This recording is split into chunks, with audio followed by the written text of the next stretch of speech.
Okay, well, let's just do some settling our mind and generating a positive motivation. So, relax. Get into a good, comfortable position for participating in this session. It's good to keep the back straight.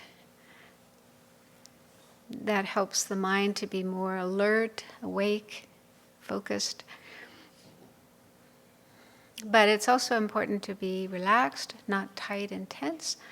So if there is any tension in your body, imagine that it melts, flows away, disappears.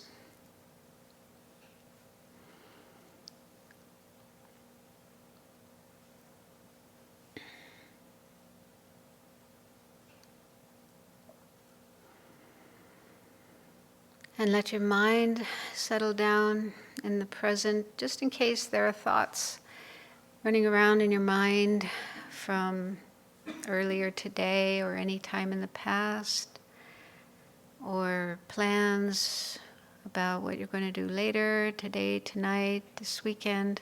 So just put those aside for now so you can be as attentive as possible to what we're doing here. And you can be aware of your breathing coming in and going out for a little while. That helps to settle down the mind.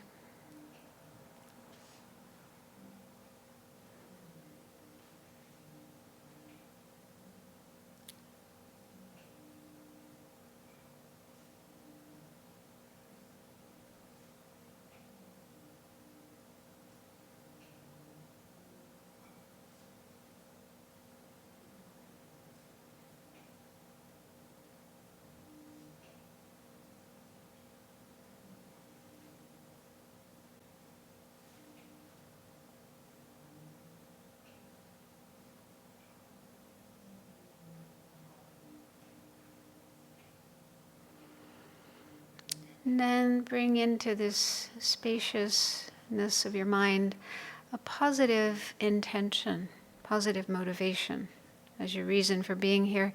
It could be as simple as, may this session be of benefit to me and everyone else, all beings. If you're familiar with the bodhicitta motivation, you probably generated that earlier today. So just refresh that, wishing yourself and all other beings to reach enlightenment, wishing that this session will bring you closer to that goal.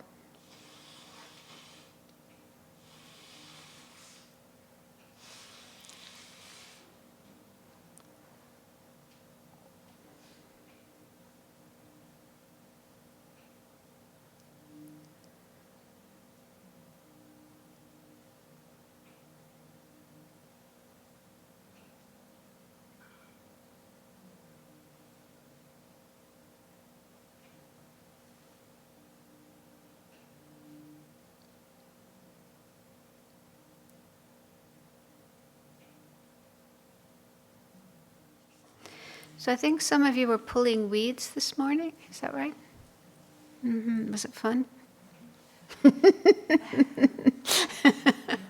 I won't ask. I don't know if anyone mentioned it to you, but weeds are sometimes used as an analogy for things in our mind, internal weeds that mess up the cultivation of good qualities that we're trying to cultivate. Yeah. So that's what I was going to talk about. I like to use the word delusion. That's the word that I was brought up with since I started studying Buddhism, and it's still used in many books. Other uses of the term are afflictions, mental afflictions. But to me, delusions is quite a good term because it necessarily is a state of mind. It's talking about a state of mind, whereas the word affliction can sometimes refer to other things like natural disasters or plagues or wars, things like that. So it's not always a state of mind. Anyway, so I'm going to use the word delusion, but you're free to use whatever word you want. So this is a huge topic in Buddhism, as you probably learned. that we have many of these states of mind that are called either delusions or mental afflictions, disturbing states of mind. There's many different terms for it. And these are aspects of our mind that we didn't really choose to have. It's not like, we got to choose what type of thoughts and emotions come up in our mind. They just come unchosen, often unwanted. And they interfere with our practice, like when we're trying to meditate. It's difficult to keep our mind focused on the object that we're supposed to be meditating on, and they interfere with success in meditation, but they also interfere with our life, our relationships, our happiness. They're obstacles to genuine peace, happiness, and spiritual growth. And I've heard that the word for meditation in Sanskrit is bhavana, which means cultivation. And I think it's the same word that is used to cultivate crops and, vegetables in the garden and so on.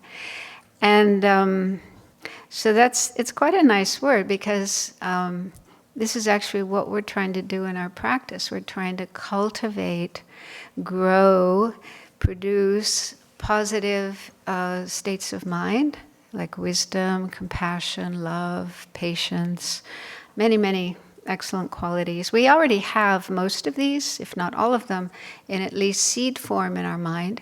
And so we want to, water those seeds and take care of them and nourish them so they will grow and produce more and more positive and more kind of pure and perfect excellent qualities. But just as in gardening, there are weeds. And so the weeds in our mind are these delusions or afflictions. And they can range from just our mind being distracted, not being able to stay focused on our chosen object of meditation and just get distracted elsewhere. From a mild level of affliction like that to strong craving or greed, grasping, or strong anger, even having thoughts of doing something violent. So there's a whole range of these different kinds of things that come up in our mind. And again, they can come up while we're meditating and also during our life, messing up our chances of happiness and peace. And so it's important to know what to do about them. And I was thinking recently about the very first book I read about Buddhism when I was in university is this book, Zen Mind, Beginner's Mind. And I met a woman who was a student of Suzuki Roshi, the Japanese master who wrote, well, he didn't write the book, but it was his talks that were edited and made into the book. And so she loaned it to me, and I loved reading it. I would just kind of, it just made me feel really good, although I didn't understand much of it. But one little section in particular that I found quite intriguing is called Mind Weeds. And just prior to this, he was talking about mind waves, like when we try to meditate and things come up in our mind, thoughts and emotions and images and so on and so forth. And he says, well, if we just, not let ourselves be bothered by these, they will settle down and our mind will become peaceful. Well, I think that takes a while to get to that point. He does say that. It will take quite a long time before you can find your calm, serene mind in your practice. But anyway, in the next section, he talks about mind weeds. So he says, we say, pulling out the weeds, we give nourishment to the plant. We pull the weeds and bury them near the plant to give it nourishment. I don't know if you do that here. No. I think we want to take them far away. Maybe in Japan they do that. But I thought I like that idea, something that's, you don't really want, but you can use it in a beneficial way. It's a bit like recycling or composting. That's what we do here. We make compost of our garbage, and then that nourishes the plants. And then he relates that to practice. He says, so even though you have some difficulty in your practice, even though you have some waves while you are sitting, those waves themselves will help you. So you should not be bothered by your mind. You should rather be grateful for the weeds, because eventually they will enrich your practice. So yeah, basically he's saying weeds aren't necessarily bad things, negative things. If we know how to work with them, how to use them, then they can nourish our practice. So he doesn't explain how. Maybe somewhere else in the book he does, but at that point in time he just goes on to talk about something else. But when I read that, I was quite intrigued, because I could really relate to weeds in the mind. Most of my life, as far back as I can remember, I had lots of thoughts, lots of things going on in my mind that I didn't like and I didn't want and I wished weren't there. And they caused a lot of problems in my life, but I didn't know how to deal with them. I didn't know what to do about them. And so a few years after reading this book, I started studying Buddhism in a more formal way in India. And then I was very happy to discover that there's lots of methods or tools or strategies that we can use to deal with these aspects of our mind, the delusions or afflictions or weeds, mental weeds. And so I'm going to talk, so there's many of these, but I thought today to just talk about 5 of them, share them, and then afterwards we can have some discussion about it. But before getting into those 5, I'd like to talk about just what is the ideal attitude or the ideal approach to have when working with these aspects of our mind. Because I have lots of experience of unskillful, unskillful ways of working with delusions. And so I think we can say there are 2 main unhelpful or unskillful approaches that we could have with regard to these aspects of our mind. They include attachment and anger, arrogance, as Venerable Chuni spoke about today, jealousy. So Buddhism describes a wide range of different afflictive mental states. So one unhelpful approach is to suppress them, to suppress or deny, and I have a lot of experience of that. When I first started learning Buddhism, I could recognize attachment very well, and I could recognize I had a lot of that one, a lot of attachment. But when it came to anger, that was more difficult for me, because I had this idea that anger is you yell and scream and shout and act in a violent way, and I normally didn't do that.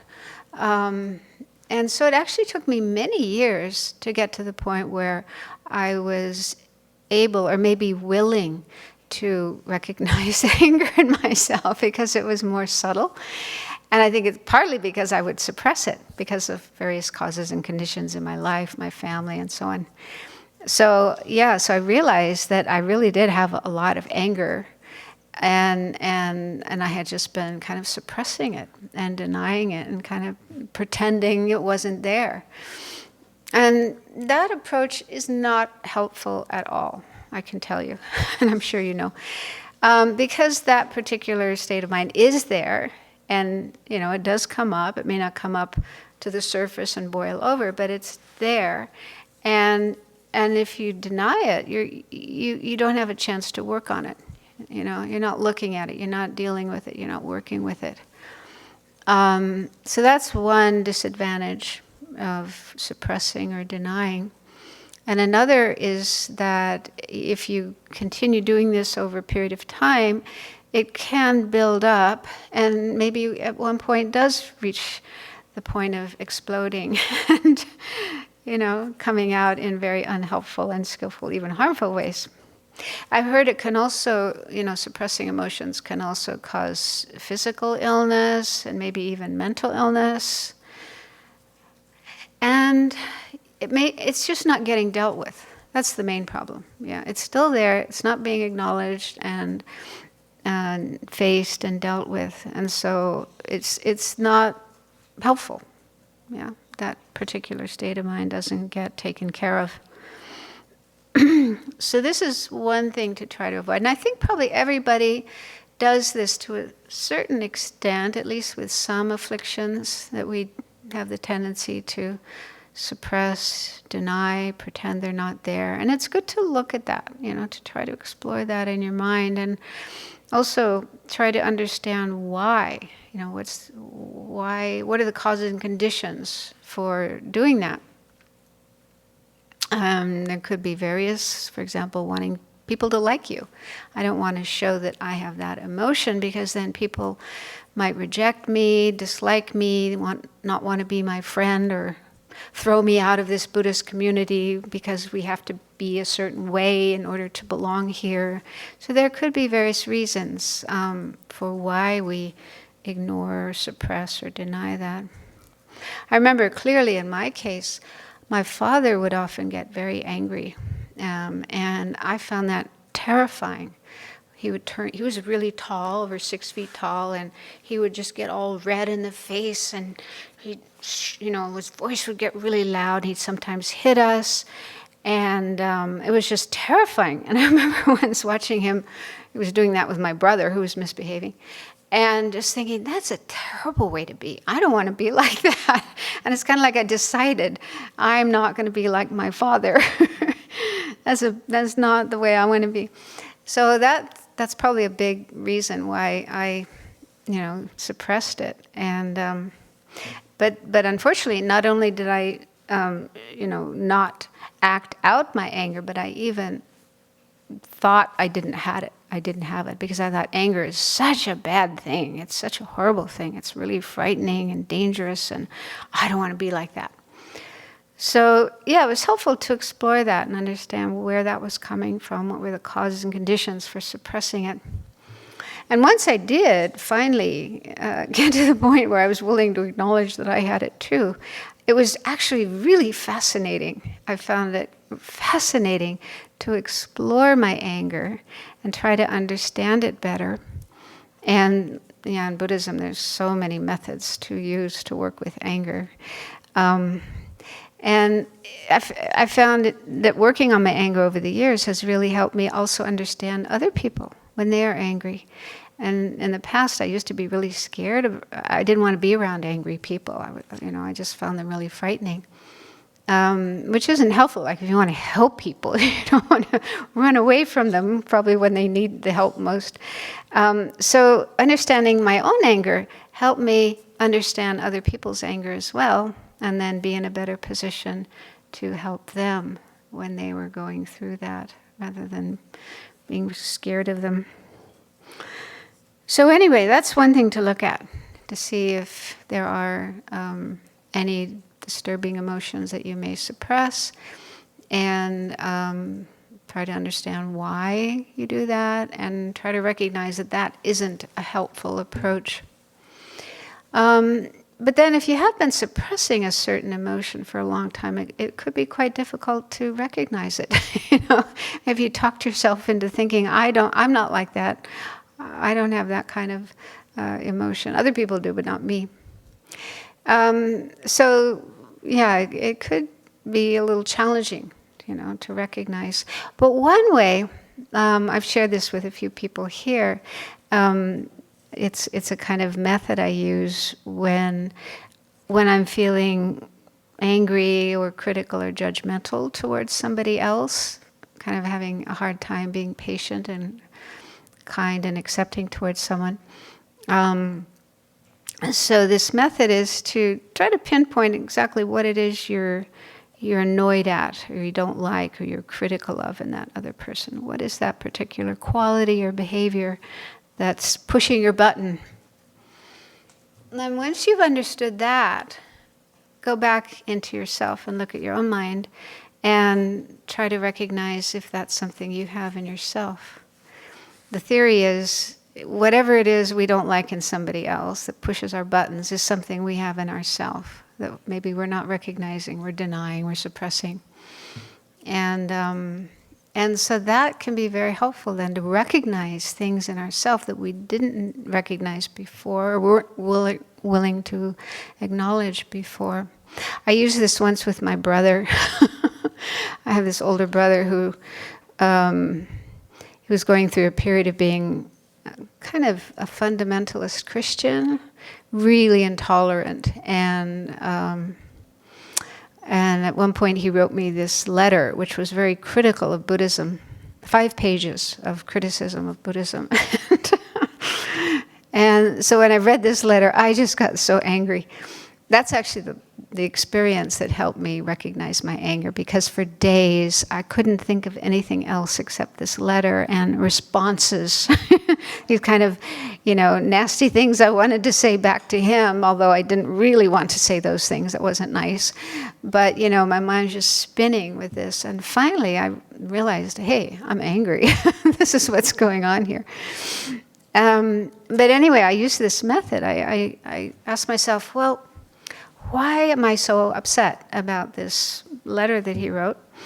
And what I came to, it took me a while, but what I came to was intolerance, his being intolerant of people who have different points of view, different religions than his own, as if to say, mine is the right one, everyone should agree with me, everyone else is wrong. So then I asked myself, well, is that something I have? And at first there was huge resistance to that, because I strongly believe in tolerance. I think we should all be tolerant. We should accept everybody's choice of religion and way of life and political, and not try to impose ours on others. So I really believed in tolerance, and I wanted to be tolerant, and I tried to be tolerant. But when I dug deeper in my mind, looking at my mind more honestly, I realized, actually, I'm intolerant too. I have that quality as well. And one of the ways I could see it was with fundamentalist Christians. I'm very intolerant of people who have that particular point of view, like my brother. So then I realized, wow, it's wonderful to have the wish to be tolerant, but it's also very, very difficult, very challenging, because it means that you sometimes have to be tolerant of somebody who's intolerant of you. Yeah? And so, anyway, that was kind of a lesson for me, to recognize something in myself that I had been blind to before, this attitude of intolerance. And so then, I realized, that's something I need to work on further. And it helped me cool down my anger towards my brother, because I realized, well, I'm angry at him for something that I have as well. So that doesn't make sense. So that's a really helpful tool to use, not only to cool down anger, work with anger, but also to recognize things in yourself that may be there, but under the surface, and you're not fully able or willing to accept. And So anyway, suppressing, denying is one unhelpful way of working with delusions or disturbing emotions. And the other way that's not helpful is the opposite, and that is to just get totally caught up in them and let yourself be taken over by them and act them out. So doing that, I think it's easy to recognize how that is problematic. If you're concerned about karma, you want to avoid unwholesome, non-virtuous karma, then it's usually propelled by these afflictive states of mind that take over and impel us to act in unskillful ways. So that's one of the dangers of just getting caught up in and acting out disturbing emotions. We may create unwholesome karma, mess up relationships, hurt other people, cause a lot of problems for others, but also for ourselves, especially in terms of karma. We're creating the cause for suffering and problems in the future. But also another consequence of this is that it becomes habitual. So doing a particular action or having a particular emotion and getting caught up in it just makes it easier to do again. So it becomes more habitual and then harder to stop, harder to change. So that's also not a helpful way of working with disturbing emotions. So in between those two approaches, suppressing on the one hand, acting out on the other, those are like two extremes. And Buddhism always tries to find the middle way, the more balanced, healthy way between extremes. And so the Buddhist way of working with disturbing emotions is, first of all, to accept and acknowledge them. And in that way, we avoid suppressing and denying. So we have to be honest with ourselves, work with mindfulness and introspective awareness, and acknowledge what's going on in our mind. Be honest, be truthful to ourselves. If there's anger, accept it. If there's jealousy, accept it. Because suppressing and denying doesn't help, doesn't change things. So acknowledging honestly, but then to avoid the other extreme of getting caught up in it and acting it out, we work on it within our mind, like in meditation. A meditation doesn't mean necessarily sitting in the meditation hall in a particular position. You can be reflecting while you're walking around, sitting in the forest, lying in bed. Almost any kind of time and place and situation could be an opportunity to look at your mind and work with your mind and find ways of changing, transforming from this disturbed, negative, diluted state of mind into something more positive, at least neutral, at least get your mind to a neutral state, but better yet, to a positive, a virtuous state of mind, opposite to this unwholesome state of mind. So that's the general idea, the general way of working with disturbing emotions. But while we're doing this, while we're working on our delusions or our afflictions, is it right to do it with self-hatred and guilt and feelings of shame and thinking, oh, I'm such a bad person, I'm the worst person in the world, I'm at least the worst person in this community, beating yourself up, those kind of things? Is that helpful?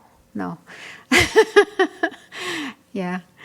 I think many of us have experience of doing that and know that it isn't helpful. It just makes things worse.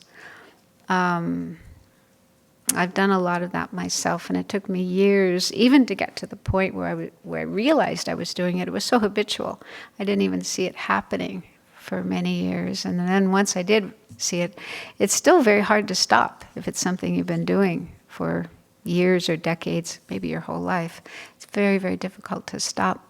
But at least if you can notice when it's happening, if you notice self-critical, self-deprecating kinds of thoughts and feelings, judging yourself or feeling guilty, feeling ashamed, thinking other people don't have this particular delusion, I'm the only one who does, or maybe they have it but not as much as me.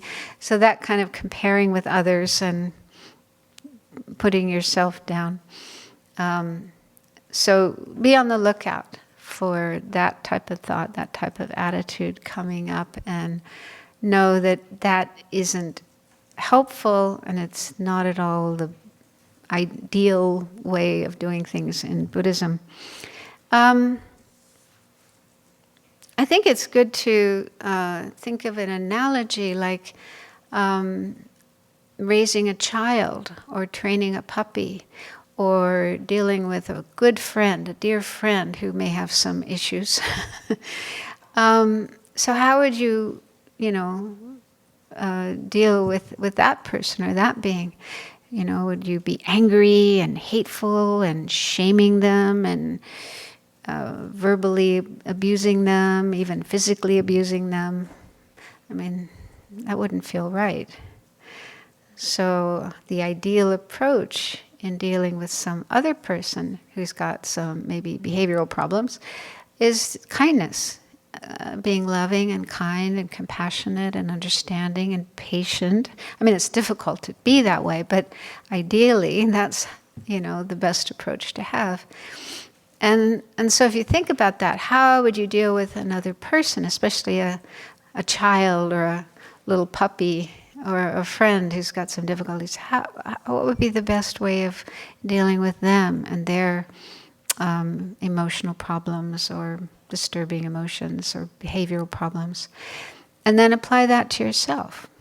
That, we need to treat ourselves in the same way, with kindness, with patience. What I find sometimes is when the inner voice, the voice that's criticizing myself, I ask myself, would I talk to anyone else like that? And I realize, no way. I would never talk to somebody else in the way that I talk to myself. So then I say, well, why am I doing it then? It's just a habit. I mean, there may be causes, conditions from earlier in this life or maybe past lives, but yeah, you start doing it and then it just becomes habitual. And it may be years before you even realize you're doing it. And so you've got that very long-term habit to work on. But at least recognize it when it's there. Know that it isn't something to be perpetuated, something to be fed. Instead, it's something to be unlearned, something to stop doing as much as you can and do the opposite. Have kindness, compassion, friendliness towards yourself. Sometimes there's this talk of being your own best friend, being a good friend to yourself. And there's actually a book, Pema Chodron, called How to Meditate. The same title as one of my books. And the subtitle is something like Learning How to Be Friends with Your Mind, something like that. I don't remember the exact terms, but I thought that's really beautiful. That is the ideal, is learning to be a good friend to yourself or to your mind in spite of the unwanted, unpleasant emotions that sometimes pop up. Yeah, so this is really important to do.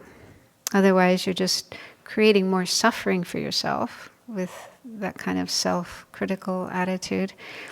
And also you might even give up in discouragement. Yeah, if you're beating yourself up every time you notice a disturbing thought or emotion, then after a while you might just say, this is too hard, I can't do this anymore. So it's important to make it all fun and pleasant and something you want to keep doing rather than something you want to run away from. Okay, so these 5, like I said, there's many, many, many methods for working with these weeds in the mind, disturbing thoughts and emotions. So this is a list of 5, and they're in the Pali Canon, Pali Sutras, specifically a sutra called the Discourse on the Removal of Distracting Thoughts. So the Buddha taught these as methods for dealing with distractions that come up in meditation, like the mind wandering away to some attractive object, a desire object, object of desire, the 5 senses, and so on. But I think they can be used for any kind of disturbance that happens in our mind, whether we're in meditation or out of meditation. So the first of the 5 is to replace unwholesome with wholesome. So when there is an unwholesome or disturbing, deluded kind of thought or attitude in our mind, then switching our mind to something positive, something wholesome. And just examples are if we're feeling angry or annoyed or critical, say towards another person, replace that with patience, compassion, kindness. Now that's not easy to do. Ideally, you have already done some work on knowing what are the afflictive states of mind, the delusions, so that you can pick them out when they arise in your mind. And knowing that they are unwholesome, so that you don't want to just totally get caught up in and follow them. And also having some experience with the opposite states of mind, the remedies to those. So like loving kindness, having some experience of meditating on that, knowing how to turn that on in your mind, generate that particular state of mind. So that's the ideal thing. So then, when you notice anger or criticalness or any kind of negative feeling towards another person, you can recognize that and say, no, this isn't helpful. I don't want to do this. And let's try loving kindness. So, the more practice you have with these methods, then the easier that can be. But one way that's not too difficult is to bring to mind something positive about the person. Because what happens is when we're feeling annoyed or angry, we're focusing on maybe just one thing about that person that we may not like, one thing that they do that we find annoying. And the way that anger works is it kind of exaggerates, it blows up that one thing to the point where that's all we can see. Like that's all there is. That person is that particular quality that we don't like. We can't see anything else. That's the nature of anger. That's the way anger works. And so, that's why it's helpful to kind of explore anger and get to know it so you can have a better understanding of how it works, what's going on with it. And then that makes it easier to tackle it, to change it. And so a relatively easy thing to do is to just think of something good about the person. Right? Think of some good thing that they did, maybe something to you, some kind act they did to you. Or you observe them doing something helpful for another person. Bring to mind good things. You could probably find many good things. Make a whole list of good things about the person, things they've done or qualities they have. And that can really, the annoyance might still be there, the criticalness might still be there, but it becomes much less strong. And you just realize, well, the person isn't 100% bad. This is what anger does. Anger causes our mind to see somebody as 100% bad. There's nothing good about them at all. Check that out. When you're feeling annoyed at someone, angry at someone, just ask yourself, what is my mind saying about this person? And you'll probably find that. It's a bit like, it's kind of like we take a photograph of a person, mentally, we take a photograph of the person while they're doing something annoying, or something we don't like, and then we freeze that. That becomes our image. That becomes the way we see that person. That's how they are, all the time, 24 hours a day. It's absurd when you look at it, when you look at what your mind is doing, when you're angry or annoyed at somebody. It's just kind of crazy. And yet, this is what happens. Our mind does that, and we have the tendency to keep falling into it, buying into it again and again. But when you take a step back and look at what's going on, then you can see how absurd it is.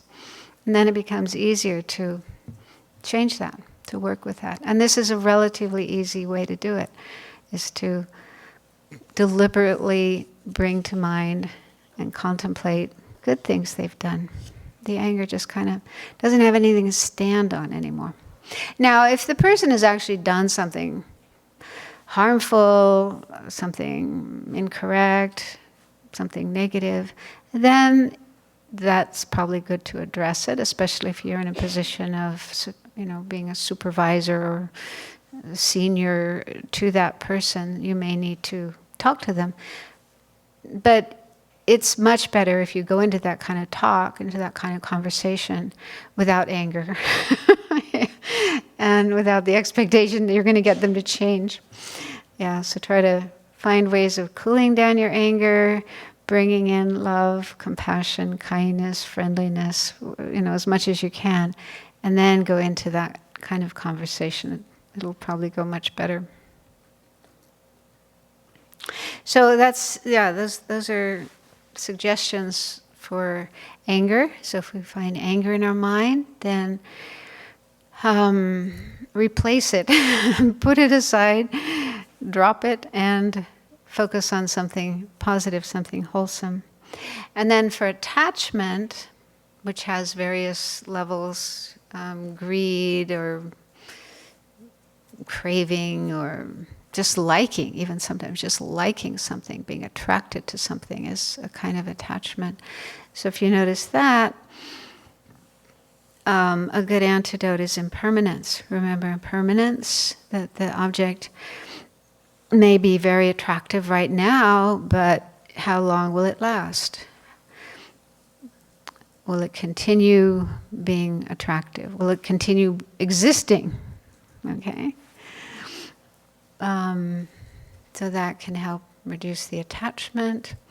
Another antidote to attachment is thinking of imperfections about the object, because attachment works in the opposite way to anger. Anger kind of blows up negative things about the object as if that's all there is. Attachment does the opposite. It blows up attractive things about the object as if that's all there is.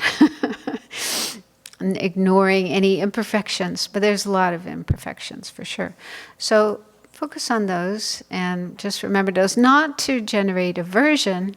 We don't want to go that far, but just to have a more balanced view of the object, that it's not 100% perfect. There's flaws there, and also the fact that it's impermanent. It's going to change. So whatever pleasure you get from it will be impermanent as well. It's not a reliable, long-term source of pleasure and happiness.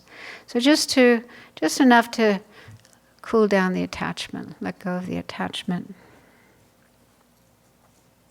So those are just some examples of how we can replace an unwholesome state of mind with a wholesome one. So that's the first of the 5 approaches.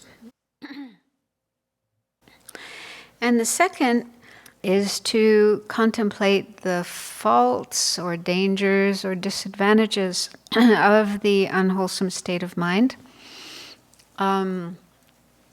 So Munsell gave a nice BBC the other day talking about that and going through a list that Geshe-la had shared.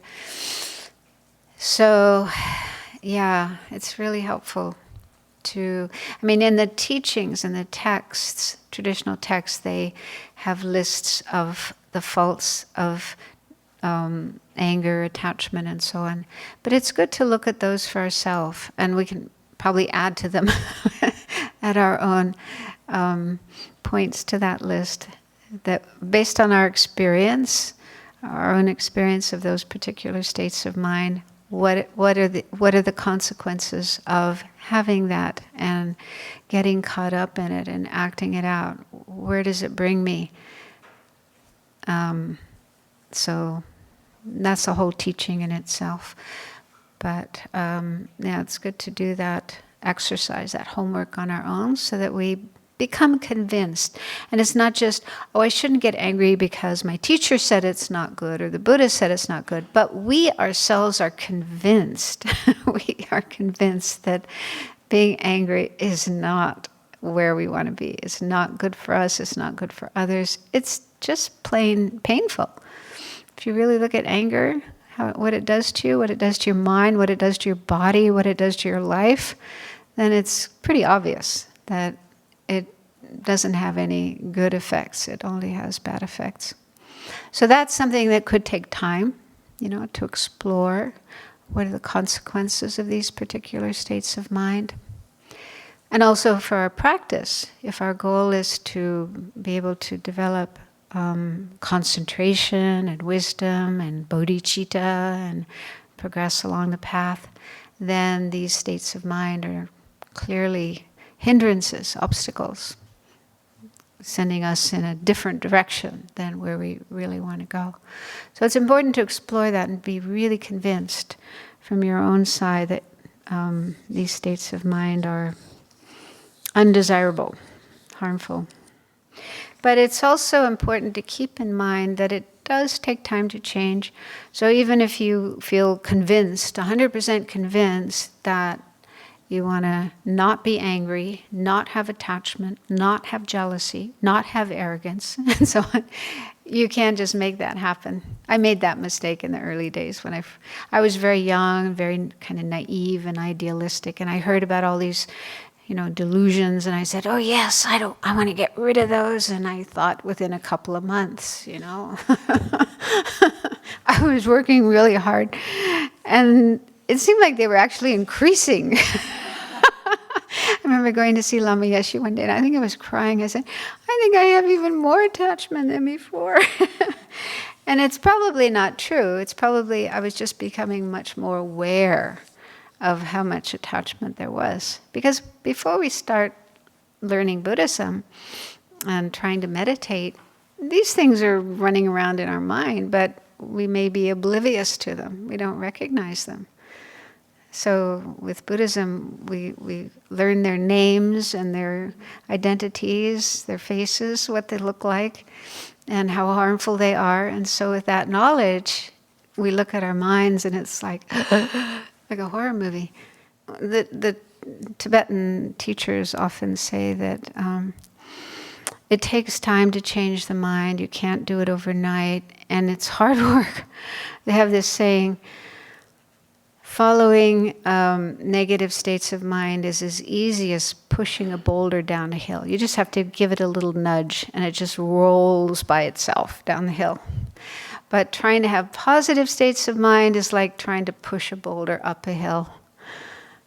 So that saying, I don't know how many centuries that's been around, but this is coming from a culture that has a lot of experience of meditation and working with the mind. So yeah, it is hard work and it does take time. And so going into this with an unrealistic expectation that just within a couple of months or even in a couple of years or even a couple of decades, you're not going to have these negative states of mind anymore is not productive. It's not helpful. So it does take time, and so we need patience. We need to be very patient and also have perseverance, determination, not to give up just because it's hard or it's taking longer than we thought. We just have to keep working, and slowly, slowly, we will notice changes. So I can say that with confidence because I can see, my mind has improved since I started.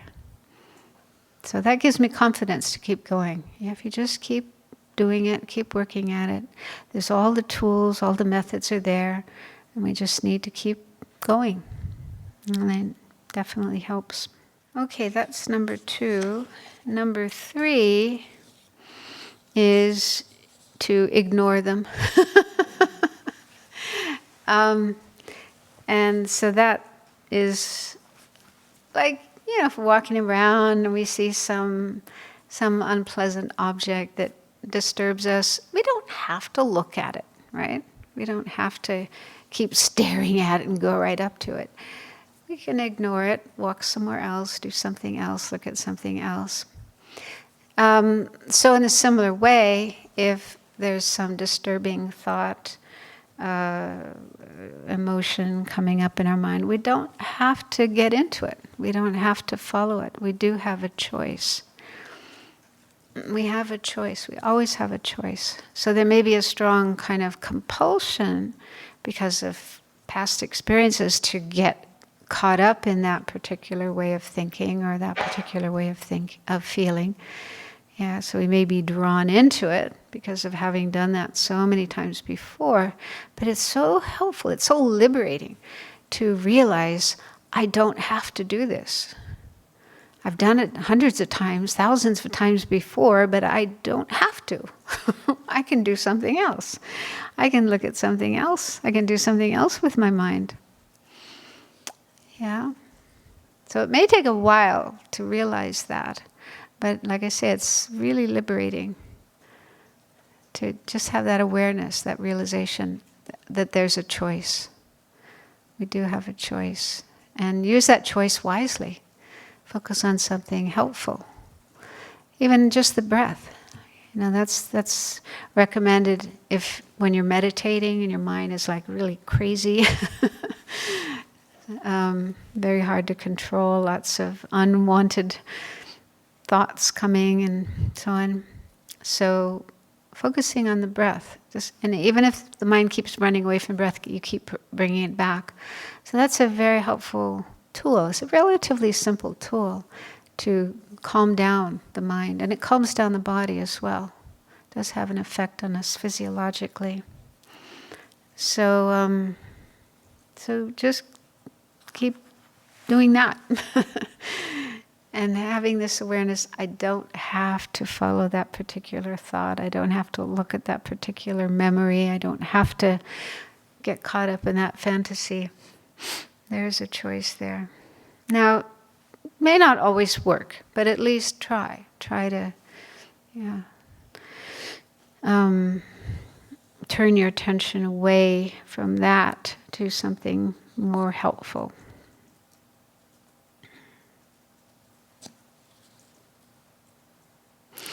And this may sound like suppression, denial and suppression, yeah? But I don't think it is, because in denial and suppression, you're not even acknowledging it. You know, it's kind of like there in your mind, but you're almost like pretending it's not.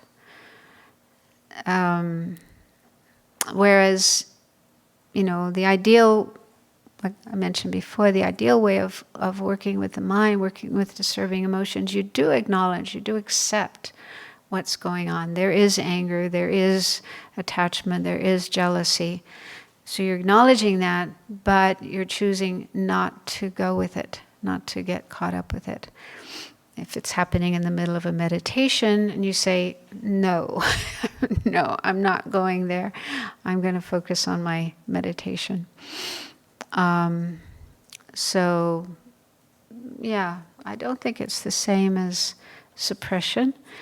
And if it doesn't work, I mean, if this choosing not to look at it, not to focus on it, if that doesn't work, you may need to do something else, something stronger. Use an actual antidote to change that way of thinking. But this is like if we're doing meditation on, like, shamatha, to develop shamatha, single point of concentration. So there we are, we choose an object, like the breath or an image of the Buddha, and we're supposed to stay with that object, bring the mind back to it whenever it wanders away, and not let our mind get caught up in anything else. So if something else comes up in our mind, they say even a virtuous, if you start thinking about your teacher and feeling all this love and devotion and gratitude to your teacher, even that is a distraction from your meditation. So you're supposed to put that aside and come back to your object. And so of course, you know, if your mind starts getting caught up in some romantic fantasy or fantasy of getting back at your enemy or whatever, something deluded, then we should just ignore it and come back to our object of meditation. But if that doesn't work, if that other negative thought, disturbing thought is really strong, then we need to work on it using some antidote or several antidotes until we can deal with it, change it. But anyway, there are circumstances where you do just ignore it. Don't pay attention to it. Choose something else, like your object of meditation. Okay, number 4 is analyze to understand the causes and conditions, the factors that give rise to that particular thought or emotion. So that can be very helpful as well, especially if it's something kind of persistent, habitual. Good to understand, why does this keep coming up? What are the causes and conditions for it? So that can help understand. And also, once you know what the causes and conditions are, then you're in a better position to work with it. You might be able to make some changes in your lifestyle to not put yourself into situations where that kind of emotion would be triggered more easily. But sometimes just with understanding, like, oh, now I understand why I feel that way. That itself can give you some freedom, some independence from that. And so, yeah, you can look at that just in terms of this lifetime, experiences in this lifetime. And if you have more knowledge of Buddhism, like about past lives and karma, what kind of karmic actions I may have done in past life to have this type of experience in this life, then that gives you more understanding of the causes and conditions. And then the 5th one, in the Buddha's own words, he talked about crushing the mind with the mind. It sounds pretty strong, even violent, but I don't think it means that. It just means being really firm. And there's a book in our library, it's called Beyond Distraction, by a woman with a lot of meditation experience, Sangye Khadro. And she's going through these 5 points. And she says, it just means like being really firm. So for example, if you're a parent and your kids are being just wild and out of control, misbehaving, and you tell them to stop, and they don't listen to you, and you try another approach, and they don't listen to you, and finally you just say, okay, that's enough. You're not angry. It's not you want to harm them, but you're just being really firm and assertive and saying, stop.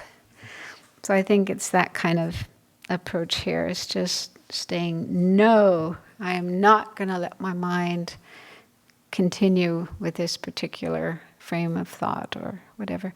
So she says this is the last resort. Like, you try the other approaches first. But if none of them work, then this is what the Buddha himself did in his practice when he was trying to tame his own mind. And so the attitude isn't anger or hatred towards yourself, ideally, but just ideally you have this strong conviction in the benefit of working on your mind and the benefit of transforming your mind and practicing meditation, progressing on this path. You're really convinced that this is a good thing to do. And this particular state of mind is a hindrance, an interference to that. And so with that, you're saying, no, I am not going to let my mind go in that direction, because I can see that that is counterproductive to what I really want to do, where I really want to go. And it's happening because of habit, strong habit from the past. And so just saying, I have to put a stop to this habit. But sometimes it is hard to stop, especially, when we're in the early stages of our practice. We don't have that much time and experience doing this practice. And even if you try all these methods, none of them work. One time One time Lama Yeshe said to us something about how, yeah, sometimes you have this affliction coming up and it comes up so strong, you can't do anything. You can't fight it. So you just go with it. And afterwards you can do purification. So I don't think he was giving the okay, just do whatever you want. You can purify afterwards. I don't think he meant that. I think he was coming from compassion, because I think he could see that sometimes, we just really, really do want to change ourselves, but the old habits, the old tendencies are just so strong, and we're just so weak trying to fight against them, and we can't. So I think he was just being compassionate. Yeah. And yes, great meditators, even the Buddha, probably made mistakes, and we can't expect to progress on the path without ever making a mistake. So if we do make a mistake, we apologize, we do purification, and we forgive ourselves. That's really important to do, to not get totally focused on that and think, oh, I'm such a bad person, I'm so horrible. That doesn't help. Okay, so those are that particular set of 5 ways of working with disturbing thoughts and emotions. So we'll stop there.